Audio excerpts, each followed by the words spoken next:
Assalamualaikum warahmatullahi wabarakatuh.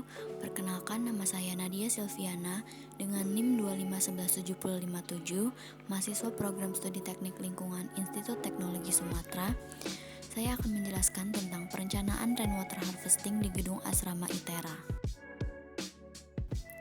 Yang melatar belakangi perencanaan ini yaitu air merupakan sumber daya alam yang sangat penting dan tidak tergantikan dalam pemenuhan kebutuhan hidup manusia dan makhluk hidup lainnya. Permasalahan yang sering terjadi dan dialami di seluruh dunia dan Indonesia adalah kelangkaan air saat kemarau panjang terjadi.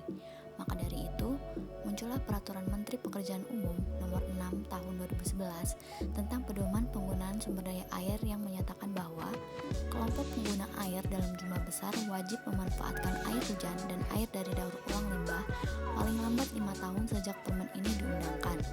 Salah satu usaha yang dapat dilakukan yaitu konservasi air dengan cara menampung air pada saat berlebih untuk pemenuhan kebutuhan domestik gedung asrama ITERA. Tujuan perencanaan yang pertama untuk mengetahui proses pemanenan air hujan dan yang kedua untuk merencanakan rainwater harvesting di gedung asrama ITERA. Selanjutnya yaitu pembahasan. Pengertian dan konsep.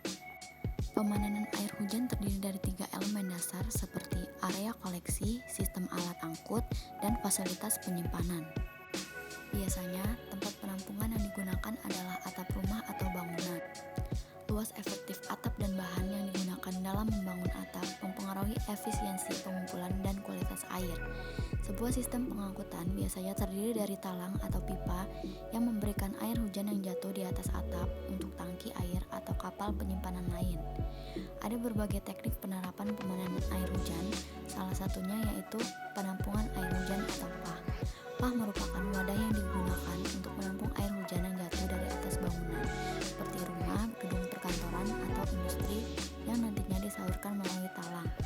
Volume penampungan air hujan digunakan sesuai dengan luas atap serta curah hujan setempat. Berikutnya merupakan gambaran dan penjelasan rancangan. Gambaran rancangan terdiri dari 5 tahap. Tahap yang pertama yaitu perancangan area tangkapan air hujan. Tahap kedua yaitu perancangan sistem pengaliran air hujan. Tahap ketiga perancangan sistem filtrasi air. Tahap keempat perancangan sistem penampungan air baku. Dan tahap kelima perancangan sistem pendistribusian air baku. Selanjutnya yaitu penjelasan rancangan. Yang pertama, perancangan area tangkap air hujan. Pada tahap ini, direncanakan atap asrama sebagai penangkap air hujan utama dengan memanfaatkan proses intersepsi. Untuk itu, kondisi atap asrama harus diperhatikan dengan baik untuk mengantisipasi adanya kebocoran atau kerusakan yang dapat mengurangi efisiensi tangkapan air hujan. Yang kedua yaitu memasang talang pada setiap sisi atap asrama.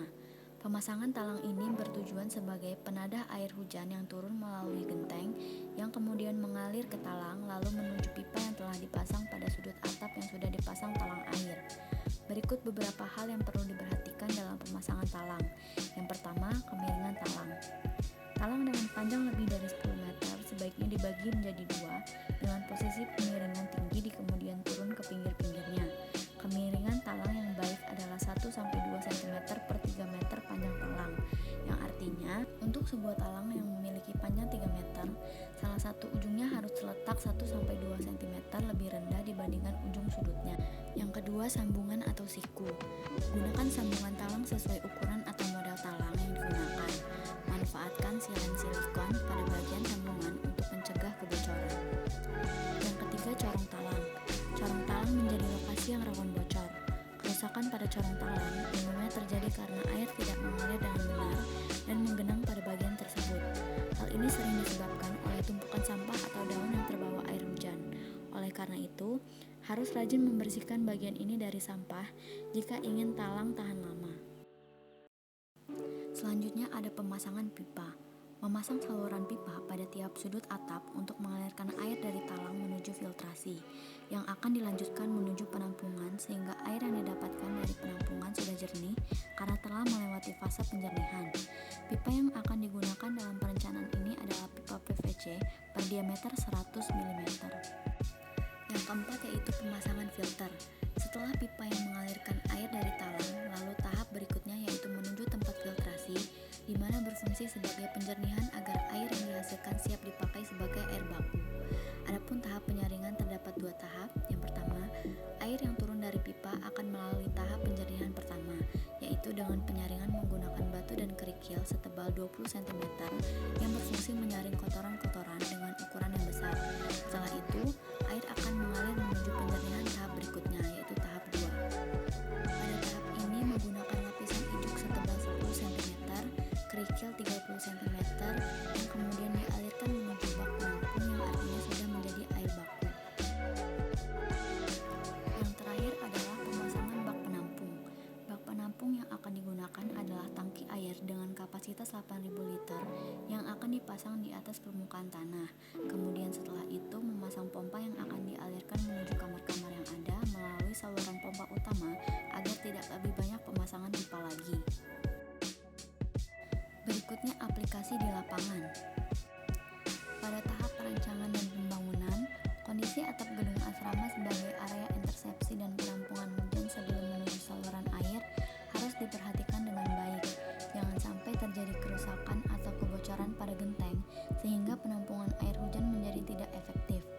Talang dipasang kuat dengan memperhatikan keselamatan, mengingat letaknya yang dekat dengan jalur pejalan kaki. Air yang melewati talang disalurkan pada pipa. Posisi pipa ditempatkan seaman mungkin dari kebocoran akibat gangguan luar.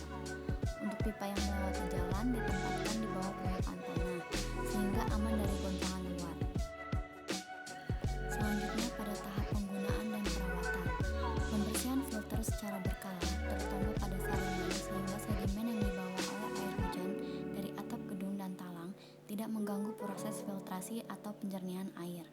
Pembersihan bak penampung atau tangki secara periodik setiap 6 bulan sekali, melakukan pengecekan mesin pompa atau maintenance setiap 6 bulan sekali, dan melakukan pengecekan talang dan pipa serta atap gedung untuk mengantisipasi terjadinya kebocoran.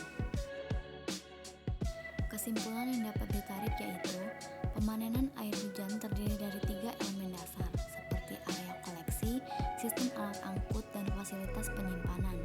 Ada berbagai teknik penerapan pemanenan air hujan, salah satunya penampungan air hujan atau PAH. PAH merupakan wadah yang dipergunakan untuk menampung air hujan yang jatuh di atas bangunan seperti rumah, gedung perkantoran, atau industri yang disalurkan melalui talang.